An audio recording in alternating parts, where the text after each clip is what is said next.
Good morning, good afternoon, good evening, good luck sleeping. You're watching PNT. I'm your host, Slippery When Wet. Up front this week, we're pleased to bring you a fascinating piece of footage pointed out to us by faithful viewer Homeruniverse.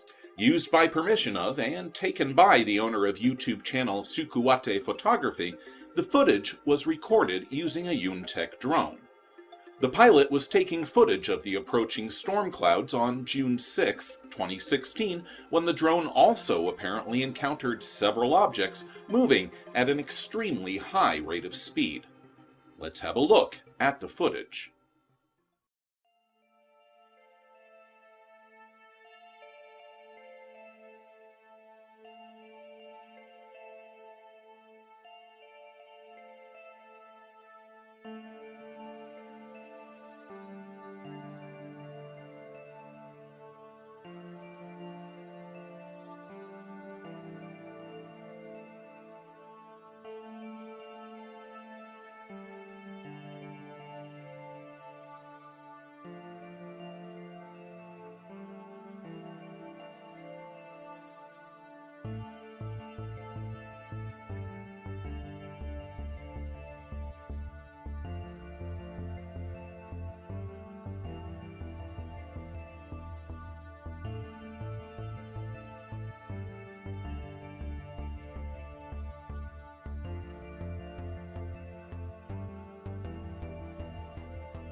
So what were these objects filmed by drone in 2016? Let's run down the usual suspects. The speed and size of the objects relative to the drone tends to rule out birds or small aircraft. The pilot himself investigated and ruled out golf balls or baseballs from nearby parks or courses. Another drone, maybe?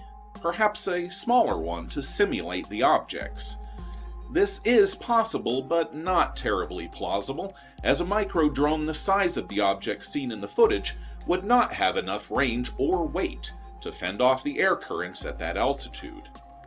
Well, how about flares, or even balloons? Flares are unlikely during the daytime, and these objects do not hang in the air. Quite the opposite. Balloons are also unlikely, for the same reasons as flares. The clip shows no signs of overt CGI manipulation and does not appear to be hoaxed. And as far as we know, the military is not testing flying golf balls. Although that would be a handy weapon against elected officials who spend more time on the golf course than behind the desk. So what does that leave us?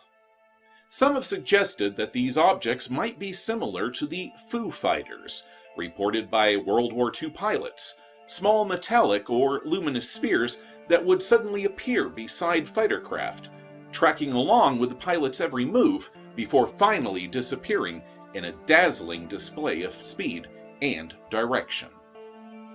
Unfortunately, while our minds do tend naturally to move towards the idea that these objects were investigating the drone, the objects seen here show no signs of either being intelligent or being under intelligent control.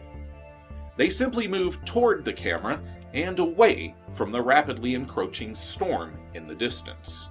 It is in that storm and its proximity to the drone where we find our likeliest explanation for the phenomena seen here. Hail. Now, no doubt some of you are thinking, hail doesn't fall sideways, man. Well, you would be correct. Partially. Hail is formed by thunderstorm winds called updrafts that are strong enough to carry water droplets above the freezing level. The freezing level is that point in altitude at which the air is cold enough to freeze water. The higher the altitude, the colder it becomes, and eventually the water droplets will freeze. As each droplet freezes, it is then bounced about on the air currents, sometimes for miles at thousands of feet in altitude. As the frozen water is thrown about by the winds, it attracts other smaller pieces which freeze to it, causing the mass to grow, rather like the fan bases of disreputable YouTube UFO channels. Eventually, the hail becomes heavier than the wind force and falls, in whichever direction and speed it was last bounced at.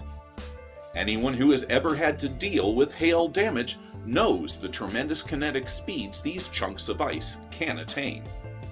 While this explanation will no doubt leave some of you out in the cold, we feel it is the correct one.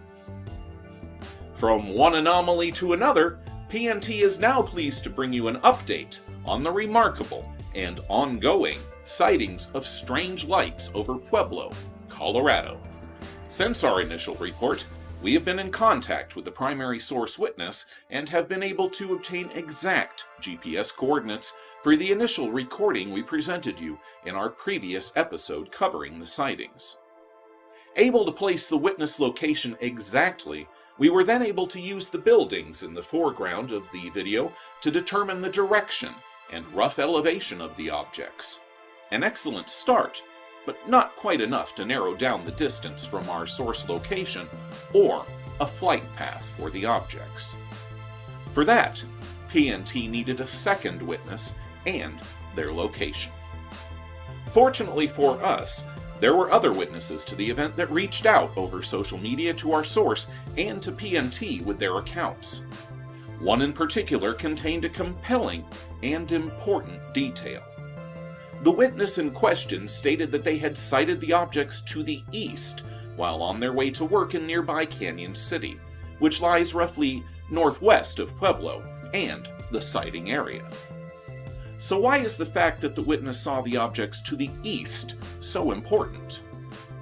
With our initial source viewing from the northwest and our second witness viewing from the east, this now gives us a second reference point that allows us to place the objects on the videos as appearing somewhere over the open land between Canyon City and Pueblo. So what's out there? What were the objects hovering over? Could there be a nearby military testing range? Perhaps a private tech research lab? In searching for these answers, things began to get interesting. Pursuing a logical list of possibilities, PNT tracked the position of nearby airports and airfields. As we can see, the nearest airport facility of any kind is a medical center heliport located 6 miles to the north. The nearest major municipal airport, Pueblo Memorial, is even further to the northeast and over 10 miles distant. While there are 2 smaller air parks to the southwest of the sighting, they also lie well away from the area and the direction. With civilian air traffic accounted for, the next natural step was to look for military airfields, bases, or test ranges. As we can see here, while Colorado has no shortage of military activity, with the likes of NORAD, Fort Carson, and Peterson Air Force Base making Colorado Springs their homes, these installations and Colorado Springs lie more than 40 miles away, and again, in the wrong direction. PNT could find no evidence of testing ranges or research labs in the vicinity, and examining the landscape on Google Maps reveals nothing. We're not being facetious. As can be seen here, with the exception of the local landfill, Lake Pueblo, and the length of the Arkansas River, there is little more than open land between these 2 cities, and apparently no reason for the appearance of these curious objects. Curious objects that have not vanished completely, it appears, for PNT was contacted by the primary source witness only 3 days ago with the remarkable news that the objects had returned on March 1st. We'll be bringing you those details and an analysis of the new footage of the sighting in next week's episode. Stay tuned, because there's more work to do. Far from being an isolated but remarkable multi-witness sighting, the ongoing incidents in Pueblo, Colorado have turned into a fascinating mystery that PNT is determined to solve, with your help.